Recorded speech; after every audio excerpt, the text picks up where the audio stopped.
வணக்கம். இன்னைக்கு உங்களுக்காக கதை சொல்ல வந்திருப்பது வியல் உங்கள் சகி. இன்னைக்கு நம்ம பார்க்க போற கதையின் பெயர் அம்மா கைக்குள் வளர்ந்த பிள்ளை. கதைக்குள்ள போலாமா? பொங்கி வந்த பாலை டிகாஷன் சர்க்கரை போடப்பட்டிருந்த டம்ளரில் ஊற்றி நுரை பொங்க கமகமக்கும் காப்பி கொண்டு வந்து கட்டிலில் அமர்ந்து ஜன்னலின் வழியே வெளியே பார்த்து கொண்டிருந்த தனது மாமியாரிடம் கொடுத்தாள் சரண்யா. அவளை அன்போடு பார்த்து சிரித்து கொண்டே, என்னம்மா நீ குடிச்சியா என்று கேட்டுக்கொண்டு வாங்கினாள் கற்பகம். காலையிலேயே குடிச்சிட்டேன் அத்தை, நீங்க இப்பதானே எழுந்தீங்க, அதுதான் சூடா கலந்து கொண்டு வரேன். சரி, ஆபீஸுக்கு கிளம்பிட்டியா? கிளம்பிட்டேன் அத்தை, அடுப்புல குக்கர் வச்சிருக்கேன். சாயங்காலம் உங்களுக்கு சுண்டலுக்காக கடலை போட்டிருக்கேன். அது விசில் வந்ததும் இறக்கி தாளிச்சு வச்சுட்டு கிளம்புறேன் அத்தை. மத்தியானத்துக்கு சாம்பார் பொரியல் எல்லாம் செஞ்சு வச்சிருக்கேன், போட்டு சாப்பிட்டுக்கோங்க. சாயங்காலம் சுண்டலும் சாப்பிட்டுக்கோங்க, நான் வந்து காஃபி போட்டு கொடுக்குறேன் என்று புடவையை சரி செய்து கொண்டாள். அது சரி, சுண்டலை கூட நான் தாளிச்சுக்க மாட்டேனா, நான் பார்த்துக்கிறேம்மா, நீ கிளம்பு. ஏற்கனவே அந்த பஸ்ஸை பிடிக்க முடியலன்னு தான் தினமும் லேட்டாக போய் அந்த மேனேஜர்கிட்ட திட்டு வாங்குறேன்னு சொல்கிற. அப்புறம் எதுக்கு இதெல்லாம் செஞ்சுக்கிட்டு லேட்டாக கிளம்புற? ஓமா, நான் பார்த்துக்கிறேன் என்றாள். சரி அத்தை என்று சரண்யா வெளியே செல்ல திரும்ப, அம்மாடி ரவி ஃபோன் போட்டானா என்று கேட்டாள் கற்பகம். அத்தை, அது வந்து. சரி விடு, அவன் எங்க ஃபோன் போட்டிருப்பான், நீயாவது போட்டியா இல்லையா என்று கேட்டாள். ஃபோன் போட்டேன் அத்தை, அவர் ஏதோ வேலையா இருக்காராம். அதனால அந்த சர்மிளா பொண்ணு எடுத்து பேசினாளா என்று கேட்டாள் கற்பகம் சற்று கோபமாக. ஆமா அத்தை என்று மெதுவாக தலையை ஆட்டினாள் சரண்யா. அவ என்ன இவன் கூட வேலை பார்க்கறவளா இல்லை இவனுக்கு பிஏவா? இவனோட போனெல்லாம் எடுத்து அவ பதில் சொல்லிட்டு இருக்கிறா. எங்க அவனுக்கு போனை போடு, நானே பேசுறேன் என்று கற்பகம் கூற, அத்தை அது வந்து நான் இப்பதான் ஃபோன் போட்டேன், திரும்ப அவரை தொந்தரவு பண்ணா. தொந்தரவு ஏதோ ப்ராஜெக்ட் இருக்கு அது இதுன்னு முந்தானத்து வீட்டை விட்டு போனவன் ஆபீஸே கதியா அங்கேயே கிடக்குறான். பரவாயில்ல, அட்லீஸ்ட் ஒரு போனையாவது போட்டு ஒழுங்கா பேச வேண்டாமா? இல்ல நீ செஞ்சாலும் பதில் சொல்ல வேண்டாமா? நீ முதல்ல கால் பண்ணி ஸ்பீக்கர்ல போடு என்றாள். சரி அத்தை என்று சரண்யா தயங்கி கொண்டே ரவிக்கு போன் செய்து ஸ்பீக்கரில் போட, அடடடடா என்ன சரண்யா, எதுக்கு இப்படி சும்மா நொய்யின்னு போன் போட்டுட்டே இருக்கிற என்று சலிப்போடு கேட்டான் ரவி. அது இல்லைங்க, வந்து என்ன வந்து போயின்னு ஷர்மிளா தான் காலையில போன்ல சொன்னா இல்ல, இன்னும் எனக்கு இங்க வேலை முடியல, வர இன்னும் 2 days ஆகும்னு. அதுக்குள்ள என்ன? சரி, இப்ப என்ன வேணும் உனக்கு என்று சலிப்போடு கேட்டான். இதற்குள் சரண்யாவிற்கு துக்கம் தொண்டையை அடைக்க அவள் அமைதியாக இருந்தாள். என்ன சொல்லு சீக்கிரம் என்று அவன் மீண்டும் கேட்க, இதற்குள் ரவி இங்க கொஞ்சம் வாங்க, இந்த ப்ரோக்ராம கொஞ்சம் பாருங்க என்று அருகே சர்மிளாவின் குரல் கேட்டது. இதோ வந்துட்டேன் என்று ரவி கூறிவிட்டு, சரி நான் அப்புறமா கூப்பிடுறேன் என்று போனை வைத்தான். என்னங்க அத்தை பேசணுமா என்று சரண்யா பதட்டத்தோடு கூற, கற்பகமும் ரவி ரவி என்று குரல் கொடுத்து கொண்டிருந்தாள். ஆனால் ரவி எதையும் கவனிக்காமல் போனை பட்டன வைத்து விட்டான். சரண்யா அமைதியாக வெளியே சென்று விட்டாள். கற்பகம் மெதுவாக திரும்பி ஜன்னலின் வழியே வெளியே பார்த்து கொண்டு அமர்ந்திருந்தாள். சரண்யா தனது மாமியாருக்கு தேவையானவைகள் அனைத்தையும் எடுத்து வைத்துவிட்டு ஆபீஸிற்கு கிளம்பி அவள் அறைக்கு வந்தாள். அத்தை, அப்ப நான் போயிட்டு வரேன் அத்தை, கதவை தாப்பா போட்டுக்கோங்க என்று குரல் கொடுத்தாள். கற்பகம் மெதுவாக திரும்பி அவள் அமைதியான முகத்தை பார்த்து, சரண்யா நீ ஏதாவது வருத்தப்படுறியாமா என்று கேட்டாள். அத்தை, எதுக்கு அத்தை? அதெல்லாம் ஒன்றும் இல்லை, நான் சாதாரணமாக தான் இருக்கேன் என்று வலுக்கட்டாயமாக சிரிப்பை வரவழைத்து கொண்டாள். உன் முகத்தை பார்த்தாலே தெரியுது சரண்யா, அனாவசியமா உனக்கு தெரியாத பொய்ய சொல்ல முயற்சிக்காத. சரி நீ கிளம்பு. சரி அத்தை என்று சரண்யா திரும்ப, சரண்யா ஒரு நிமிஷம்மா என்றாள் கற்பகம். என்ன அத்தை என்று சரண்யா திரும்பி அவளை பார்க்க, நீ இப்படி வெள்ளித்தனமா அவனை எதையும் கேட்டுக்காம இருந்தா நாளைக்கு என்று அவள் முடிப்பதற்குள், அத்தை அவர் மேல எனக்கு நம்பிக்கை இருக்கு அத்தை என்று மெதுவாக கூறிவிட்டு திரும்பி நடக்க ஆரம்பித்தாள். அவளை ஆச்சரியமாக பார்த்து கொண்டே எழுந்து சென்று அவளை வழி அனுப்பிவிட்டு கதவை சாத்தி கொண்டு வந்து சோஃபாவில் அமர்ந்தாள் கற்பகம். அவள் பார்வை அங்கிருந்த ஷோகேஸில் சென்றது. அதில் சிறிய கார் பொம்மை ஒன்று வைக்கப்பட்டிருந்தது. அதன் அருகே சென்று அதை எடுத்து கையில் வைத்து கொண்டு உற்று பார்த்தாள். அவள் நினைவுகள் பின்னோக்கி சென்றன. அம்மா எனக்கு இந்த கார் ரொம்ப பிடிச்சிருக்குமா, இதே போல ரெட் கலர்ல ஒண்ணு அப்பா கிட்ட கேட்டு வாங்கி தர சொல்ல போறேன் என்று 8 வயது ரவி அந்த கார் பொம்மையை வைத்து விளையாடி கொண்டு பால் சோறு ஊட்டி கொண்டிருந்த தனது தாயிடம் கூறினான். தனது அன்பு மகனை ரசித்து கொண்டே சாப்பாடு ஊட்டி கொண்டிருந்த கற்பகம், சரிடா செல்லம், அப்பா வந்ததும் நாளைக்கு வாங்கிட்டு வர சொல்லலாம், முதல்ல இந்த சாப்பாட்டை ஒழுங்கா சாப்பிடு என்று ஒரு வாய் சாதத்தை ஊட்டினாள். போதும்மா, இன்னைக்கு அப்பா வந்ததும் என்ன கடைக்கு கூட்டிட்டு போறேன்னு சொல்லியிருக்காரு. அப்புறம் அங்க போனா நான் ஐஸ்கிரீம் வேற சாப்பிடணும். நீங்க பாட்டுக்கிட்டு இவ்வளவு சாப்பாடை ஊட்டிக்கிட்டே இருந்தா எப்படி?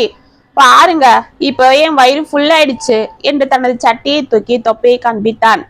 ஏய், பேசாம இருடா, கண்ணுபட போகுது என்று அவன் கைகளை சிரித்து கொண்டே எடுத்து விட்ட கற்பகம், ஆமா, இந்நேரம் வெளியில போய் உங்க அப்பா கூட ஐஸ்கிரீமா? அதெல்லாம் ஒன்றும் வேண்டாம். நாளைக்கு சண்டே தானே, நம்ம 3 பேரும் பீச்சுக்கு போலாம். அங்க அப்பா எல்லாம் வாங்கி கொடுப்பாரு. அதெல்லாம் முடியாது. நான் அப்பா கூட இப்ப வெளியில போய் தான் ஆகணும். அப்பா கூட வண்டியில போய் எத்தனை நாளாச்சு என்று அடம் பிடித்தான். இதோ பாரு, இப்பெல்லாம் அப்பாக்கு வேலை சரியா இருக்குடா. பாவம், அவரே பாரு, கொஞ்ச நாளா லேட்டா தானே வராரு. அவரை நம்ம தொந்தரவு பண்ண கூடாதுமா என்று அவன் கன்னத்தை பிடித்து கொஞ்சினாள். போங்கம்மா, அதெல்லாம் முடியாது. எப்ப பாரு இதேதான் சொல்றீங்க என்று அவன் முகத்தை திருப்ப, என் செல்லம் இல்ல, உனக்கு அம்மா பிடிக்குமா பிடிக்காதா என்று அவன் முகத்தை நிமிர்த்தினாள். பிடிக்கும் என்று தனது தாயை அணைத்து கொண்ட ரவி, சரிம்மா, உங்களுக்காக நான் இன்னைக்கு அப்பாவை தொந்தரவு பண்ணல. ஆனா கண்டிப்பா நாளைக்கு நாம 3 பேரும் பீச்சுக்கு போனோம், சரியா? கண்டிப்பா. இப்ப போய் நீ படுத்துக்க. நான் அப்பா வர வரைக்கும் முழிச்சுக்கிட்டு தான் இருப்பேன் என்று அவன் கூறிக்கொண்டே இருக்க கேட் திறக்கும் சத்தம் கேட்டது. ஐயா, அப்பா வந்தாச்சு என்று ரவி சந்தோஷத்தோடு துள்ளி எழுந்து ஓட, ஏய் நில்லுடா என்று சிரித்து கொண்டே அவன் பின்னால் கற்பகம் சென்றாள். இதற்குள் காரை உள்ளே கொண்டு வந்து நிறுத்திய பாஸ்கர் தனது ஆபீஸ் பேக் எடுத்துக்கொண்டு காரில் இருந்து இறங்கினான். அப்பா என்று ரவி ஓடி சென்று அவனை கட்டி கொள்ள, ஏய் ரவி, என்ன இது, தள்ளு, எனக்கே கசகசன்னு இருக்கு, தள்ளு என்று அவன் கைகளை பலவந்தமாக எடுத்து விட்டு விரைந்து உள்ளே சென்றான். தனது தந்தையின் இந்த செயலால் ரவியின் முகம் வேதனை அடைய இதை கவனித்த கற்பகம், கண்ணா இங்க பாரு, நான் சொன்னேன் இல்ல, அப்பாக்கு வேலை அதிகமா இருக்கிறதாலதான் டயர்டா இருக்காரு, அதுதான். சரி, நீ போய் உள்ள படுத்துக்க, நான் அப்பாக்கு சாப்பாடு போட்டுட்டு வரேன் என்று அவனை சமாதானம் செய்து உள்ளே அனுப்பினாள். இதற்குள் பாஸ்கர் முகத்தை அலம்பிக் கொண்டு உடைகளை மாற்றிக்கொண்டு வந்து சோஃபாவில் அமர்ந்து செல்போனை பார்த்து கொண்டிருக்க அவனை பார்த்தபடியே உள்ளே சென்றான் ரவி. ஆனால் தனது மகனை ஏறெடுத்தும் பார்க்காமல் செல்போனில் ஏதோ மெசேஜ் அனுப்பி கொண்டிருந்தான் பாஸ்கர். இதற்குள் அங்கு வந்த கற்பகம், என்னங்க ஆபீஸ்ல வேலை அதிகமா என்று கேட்டாள். ஆமா, தினமுமா சொல்லுவாங்க என்று செல்போனில் இருந்து தலையெடுக்காமலேயே கூறினான். சரிங்க, வாங்க வந்து சாப்பிடுங்க என்று அழைத்தான். நான் வெளியிலே சாப்பிட்டுட்டேன், நீ போய் படுத்துக்க, எனக்கு கொஞ்சம் வேலை இருக்கு என்றான்.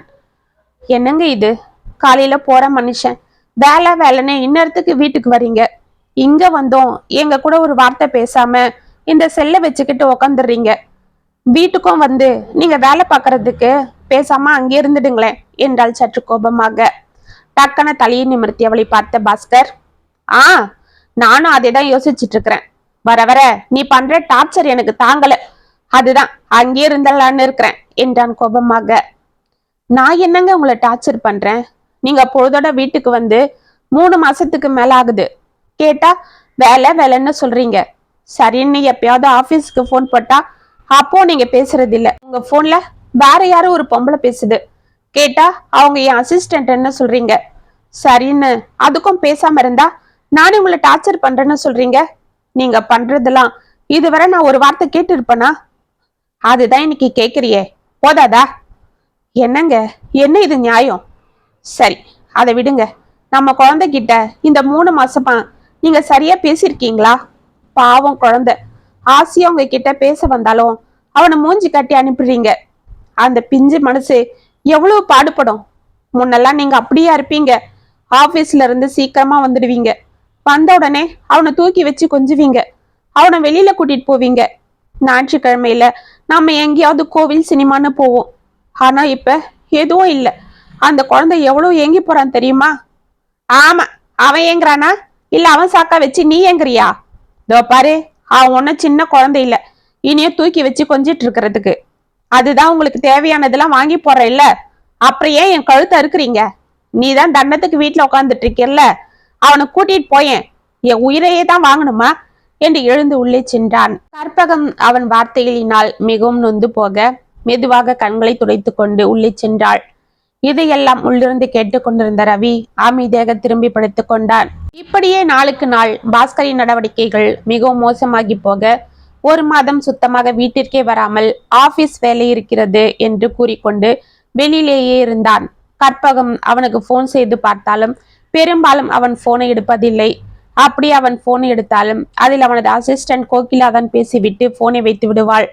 இதனால் கற்பகம் மிகவும் நொந்து போக ரவியும் தனது தாய்ப்படும் வேதனையை பார்த்து கொண்டு அமைதியாக இருந்தான்.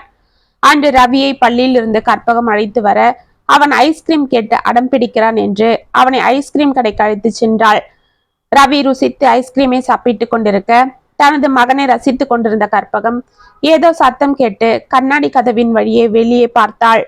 அவள் அங்கு கண்ட காட்சி அவள் உடலை ஆட வைக்க அவள் கண்கள் அப்படியே குத்திட்டு நின்றது.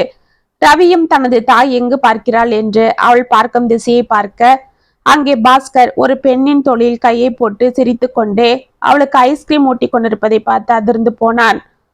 அம்மா, அப்பா என்று ரவி கற்பகத்தின் கையை பிடிக்க டக்குன சுய நினைவுக்கு வந்த கற்பகம், சரி ரவி, வா நாம போலாம் என்று வேறு கதவின் வழியே அவனை அவசரமாக அழைத்து கொண்டு புறப்பட்டாள். அன்று இரவு வீட்டிற்கு வந்த பாஸ்கரிடம் மாலை தான் கண்ட காட்சியை பற்றி அவள் விசாரிக்க இதனால் இருவருக்கும் வாக்குவாதம் ஏற்பட்டு சண்டை முற்றி கடைசியில் கற்பகத்தை பலார் பலார் என்று கன்னத்தில் அறைந்தான் பாஸ்கர். கற்பகம் துடிதுடித்து போக சத்தம் கேட்டு ரவி வெளியே ஓடி வந்து தனது தாயை கட்டி கொண்டு பாஸ்கரை முறைத்து பார்த்தான். என்னடா முறைக்கிற? அப்படியே கண்ணை நோண்டிடுவேன். உங்க அம்மா கிட்ட சொல்லி வை, நான் இனிமே இங்க வரமாட்டேன். உங்களுக்கு என்ன தேவையோ அது மாசம் மாசம் வரும், அவ்வளவுதான். மற்றபடி என்னை எந்த கேள்வியும் நீங்க கேட்க கூடாது. நான் என் கோகிலா கூட தான் இருப்பேன், அவ்வளவுதான். நான் 2வதா கல்யாணம் பண்ணிக்கிட்டேன், இனிமே அவதான் எனக்கு எல்லாம் என்றான். இதை கேட்டு இருவரும் அதிர்ந்து போக கற்பகம் செயலற்ற அமைதியாக அமர்ந்தாள். இப்படியே 3 மாதங்கள் கடந்து போக பாஸ்கர் மாதம் ஒரு முறை வீட்டிற்கு வருவதும் மளிகை சாமானுக்கும் ரவியின் ஃபீஸிற்கும் பணத்தை கொடுத்து விட்டு செல்வதும் என இருந்தான். ஒவ்வொரு மாதமும் அதுவும் கொடுக்காமல் அவன் வீட்டு பக்கமே வராமல் இருக்க எப்பொழுதாவது கற்பகம் அவனை கேட்டால் அடி உதைத்தான் மிச்சமாக இருந்தது. இதனால் அவள் மிகவும் நொந்து போக அன்று வீட்டிற்கு வந்த பாஸ்கரிடம் வழக்கம் போல் நியாயத்தை கேட்டு போராடி கொண்டிருந்தாள். பாஸ்கர் அவளை அடித்து கொண்டிருக்க பள்ளியில் இருந்து வந்த ரவி இந்த காட்சியை பார்த்துவிட்டு ஓடி வந்து தனது தந்தையை பிடித்து தள்ளினான். அப்பா, இதோ பாருங்க, இனிமேல எங்க அம்மா மேல ஒரு அடி விழுந்தது, நான் சும்மா இருக்க மாட்டேன் என்று கத்தினான். ஏய், என்னடா சொன்ன என்று ஆவேசமாக பாஸ்கர் அவனிடம் ஓடி வர ரவியை வாரி அணைத்து கொண்ட கற்பகம், இதோ பாருங்க, என் புள்ள மேல கைய வச்சிங்க, அவ்வளவுதான். அவன் அடிக்க உங்களுக்கு எந்த உரிமையும் இல்லை என்று கத்தினாள். என்னடி அனாத நாயே, நான் இல்லைன்னா 2 பேரும் சோத்துக்கு பிச்சை தான் எடுக்கணும். அப்படி இருக்கும்போது உங்களுக்கு இவ்வளவு திமிரா என்று கத்தினான் பாஸ்கர். அம்மா, வாங்கம்மா போலாம். இனிமேல இந்த ஆளு நமக்கு வேண்டாம். நான் இவர் அப்பானே கூப்பிட மாட்டேன். எனக்கு அம்மா மட்டும் இருந்தா போதும். நான் உங்களை பத்திரமா பாத்துக்கிறேம்மா, வாங்கம்மா. இனிமேல இந்த ஆளோட சாப்பாட நாம இன்னிலிருந்து சாப்பிடக்கூடாது என்று தனது தாயின் கையை பிடித்து இழுத்து கொண்டு புறப்பட்டான். தனது பிள்ளையின் சின்னஞ்சிறு கையை பிடித்து கொண்டு கற்பகம் அழுது கொண்டே வெளியே நடக்க, போங்கடா போங்க, வெளியில போய் அவதிப்பட்டாதான் என்னோட அருமை உங்களுக்கு புரியும். ஆனா திரும்ப வந்து என்கிட்ட கெஞ்சி கூத்தாடினாலும் நான் உங்களை ஏத்துக்க மாட்டேன் என்று பட்டால் என்று கதவி சாத்தினான் பாஸ்கர். தனது அன்பு மகனை அழைத்து கொண்டு எங்கு செல்வது என்ன செய்வது என்று புரியாமல் அவனுடன் நடந்து கொண்டிருந்த கற்பகம் ஒரு இடத்தில் சோர்ந்து அமர அவள் கண்களை துடைத்து விட்ட ரவி, அம்மா, என்னம்மா பசிக்குதா? கொஞ்சம் இருங்கம்மா, நான் போய் உங்களுக்கு சாப்பிட ஏதாவது வாங்கி வரேன் என்றான். ஏய் கண்ணா, எங்கடா போற? உன்கிட்ட பணம் இருக்கா? நீ எங்க போய் என்ன வாங்கிட்டு வருவ என்று அழுது கொண்டே கேட்டாள் கற்பகம். நான் எங்கேயோ போய் எதனா வாங்கிட்டு வரமா, ஆனா நீங்க மட்டும் அழக்கூடாது என்றான் ரவி பரபரப்பாக. சரிடா கண்ணா, நான் அழல, ஆனா உன்னை நினைச்சாதான் நான் என்று தலையை குனிந்து கொண்டாள். அம்மா, என்ன நினைச்சு நீங்க எதுக்குமா கஷ்டப்படுறீங்க? நான் உங்களை எதுக்கும் தொந்தரவு பண்ண மாட்டேம்மா, நான் உங்களை பத்திரமா பாத்துக்கிறேம்மா.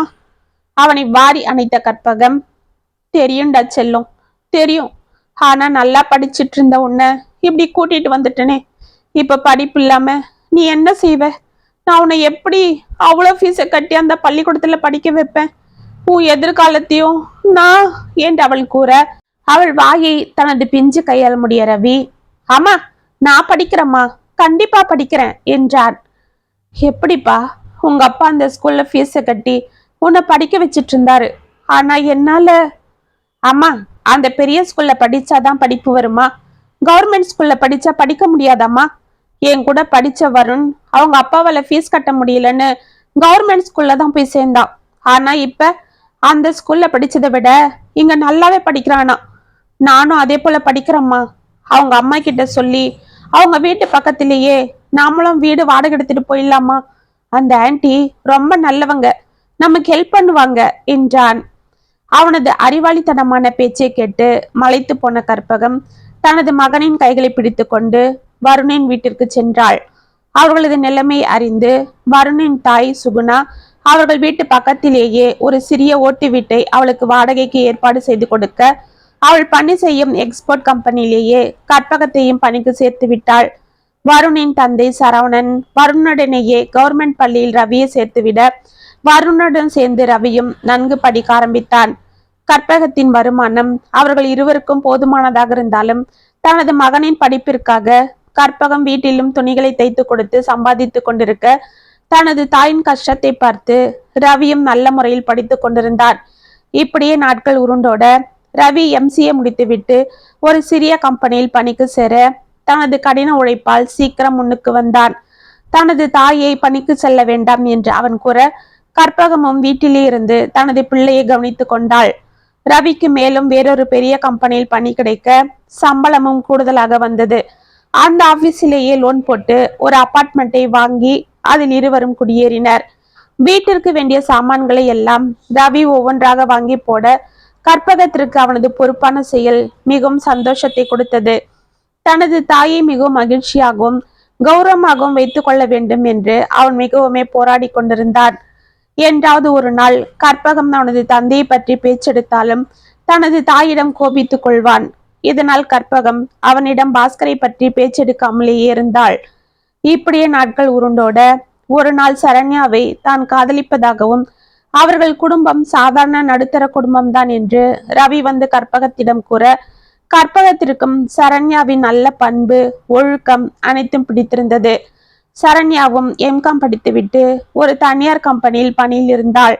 அவளின் தந்தை தன்னால் முயன்றதை செய்து அவளுக்கு திருமணம் செய்ய, கற்பகமும் ரவியும் கூட அவர்களிடம் எதுவும் பெரியதாக எதிர்பார்க்கவில்லை. திருமணமாகி 2 வருடங்கள் ஆகியிருந்த நிலையில் ரவியும் சரண்யாவும் மிகவும் ஒத்துமையாக குடும்பம் நடத்தி கொண்டிருந்தார்கள். சரண்யாவும் தனது கணவன் மாமியாரை நன்கு கவனித்துக் கொண்டு பொறுப்போடு இருந்தாள். அவளது பொறுமை கற்பகத்தை வெகுவாக கவர்ந்திருந்தது. மருமகளைப் போல் அன்றி அவளை மகளாகவே பார்க்க ஆரம்பித்து விட்டாள் கற்பகம். ரவியும் அவளிடம் அன்பாக இருந்தான். ஆனால் சிறிது நாட்களாக அவனது போக்கில் ஒரு மாறுதல் ஏற்பட்டது. ஆபீஸ் வேலை வேலை என்று அடிக்கடி வெளியே தங்கிவிடுவது, சரண்யாவிடம் போனில் சரியாக பேசாமல் இருப்பது, தனது தாயிடமும் சரியான காரணத்தை கூறாமல் இருப்பதும், வீட்டிற்கு வரும் நேரங்களில் கூட லேப்டாப்பையே வைத்து பணி செய்து கொண்டிருப்பதும் கற்பகத்திற்கு ஏதேதோ சந்தேகங்களையும் பயத்தையும் ஏற்படுத்தி கொண்டிருக்க, சரண்யா இதை பற்றி மனதிற்குள் வருத்தப்பட்டாலும் தனது மாமியாரிடம் எதுவும் கேட்டுக்கொள்ளாமல் அமைதியாக தனது வேலைகளை பார்த்து கொண்டிருந்தாள். போன் பெல் சத்தம் கேட்டு டக்கனா பழைய நினைவுகளில் இருந்து வெளியே வந்த கற்பகம் போனை எடுத்து பார்த்தாள். அதில் ரவியின் எண் தான் இருந்தது. மெதுவாக அதை ஆன் செய்துவிட்டு சோஃபாவில் அமர்ந்தாள். அம்மா, என்னம்மா, எப்படி இருக்கீங்க? இன்னைக்குதான் ப்ராஜெக்ட் முடிஞ்சது. நான் ஈவினிங் வீட்டுக்கு வந்துடுவோம்மா. கன்யா கிட்ட சொல்லலான்னு தான் போன் போட்டேன். அவ பஸ்ல போயிட்டு இருக்கிறா போல இருக்கு, போன் எடுக்கல என்றான். சரிப்பா, கண்டிப்பா சாயங்காலம் வீட்டுக்கு வந்துடுவ இல்ல என்றாள் கற்பகம். வந்துடுவம்மா. ஆமா இருங்க, ஏதோ போன் கால் வருது, புது நம்பரா இருக்கு என்று ஹோல்டில் போட்டுவிட்டு அந்த எண்ணை எடுத்தான். எதிர்முனையில் ஒரு மனிதன் பேச, அதில் பேசிய ரவி அதிர்ந்து போய் தனது தாயின் எண்ணை அழுத்தி, அம்மா, காலையில நம்ம சரண்யாவுக்கு ஆக்சிடென்ட் ஆயிடுச்சான். அவ ரோடு கிராஸ் பண்ணும்போது ஒரு கார் வந்து இடிச்சிட்டு இருக்கு. அவளை அம்மா ஆஸ்பத்திரியில சேர்த்திருக்காங்களாம். நாங்க போறோமா என்றான். கடவுளே, என் குழந்தைக்கு என்னாச்சு என்று கற்பகம் பதற, அம்மா, நான் உங்களுக்கு கால் டாக்ஸி புக் பண்ணி அனுப்புறேன், இங்க அதுல வந்துடுங்க என்று போனை வைத்துவிட்டு ஹாஸ்பிட்டலுக்கு விரைந்தான். கற்பகம் அனைத்து தெய்வங்களையும் அழுது கொண்டே வேண்டிக் கொண்டிருக்க வாசலில் கால் டாக்ஸி வந்து நிற்கும் சத்தம் கேட்டது. கற்பகம் தள்ளாடி கொண்டு அதில் ஏற கார் விரைந்தது.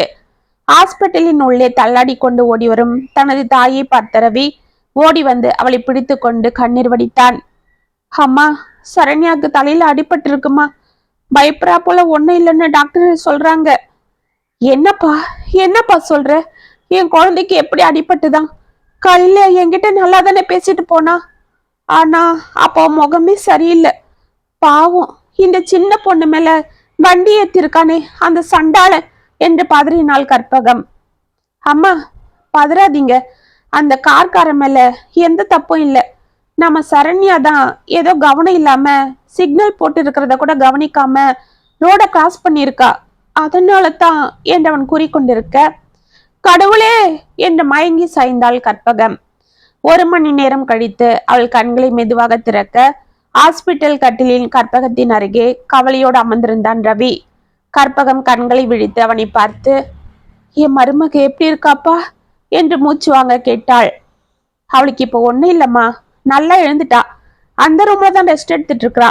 இன்னும் 2 நாள்ல டிஸ்சார்ஜ் பண்ணி அவளை கூட்டிட்டு போயிடலான்னு டாக்டர் சொன்னாரு. உங்களுக்கு இப்படி ஆனதும் அவ ரொம்ப கலங்கிட்டா.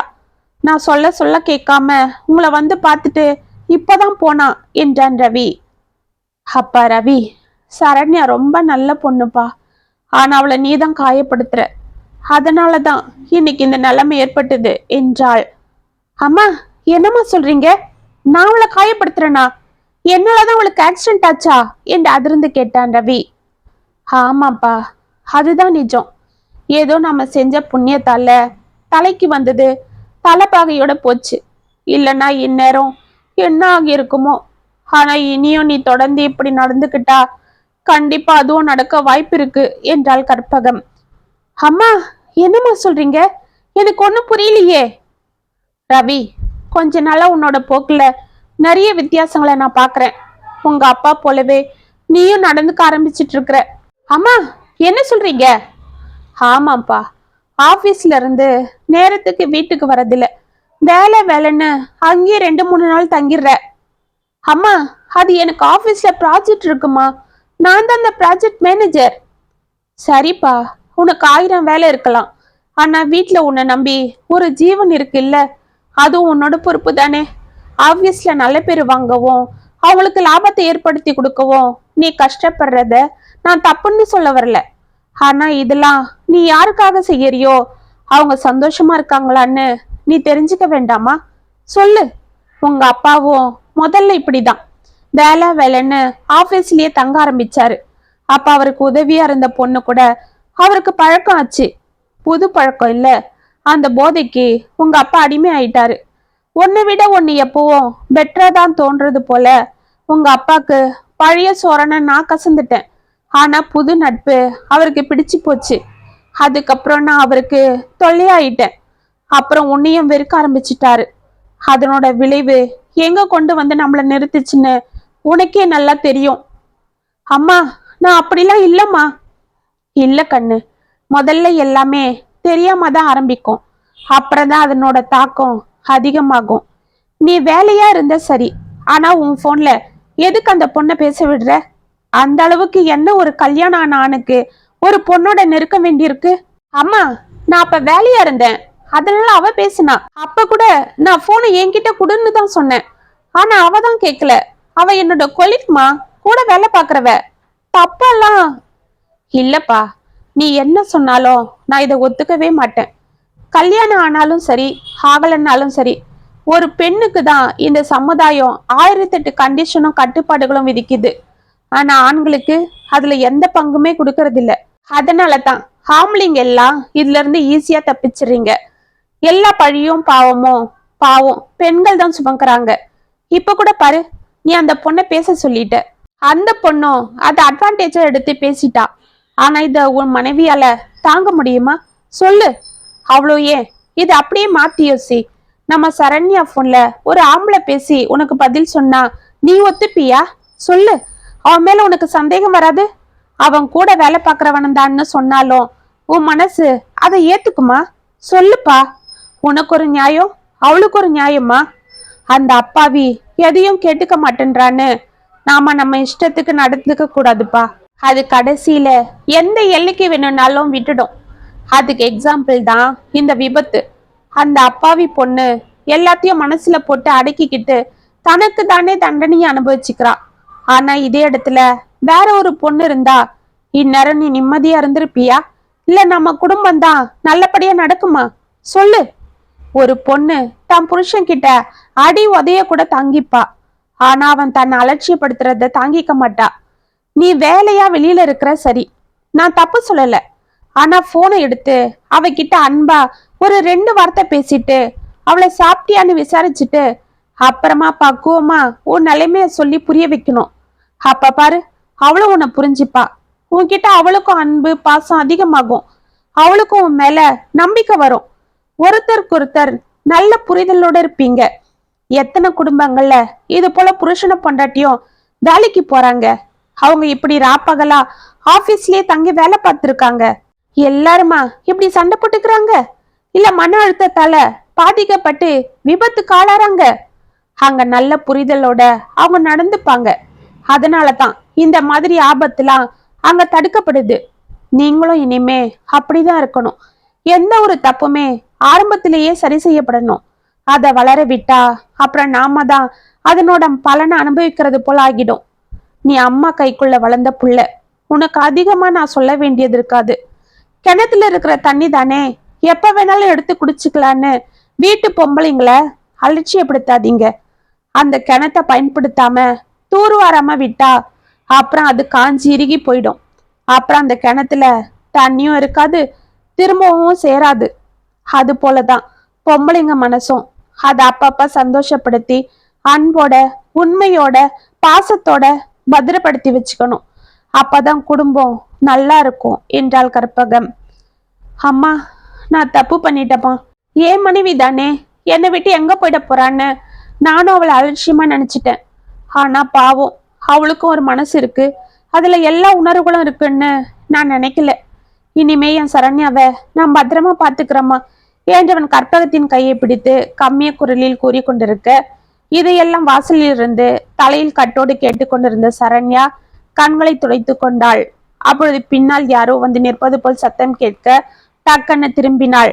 ஒரு முதியவர் காலில் கட்டோடு நின்று கொண்டு உள்ளே எட்டி பார்த்து கொண்டிருந்தார். அம்மாடி, இங்க இருக்காங்களே பேஷண்ட், அவங்க கற்பகம் தானே?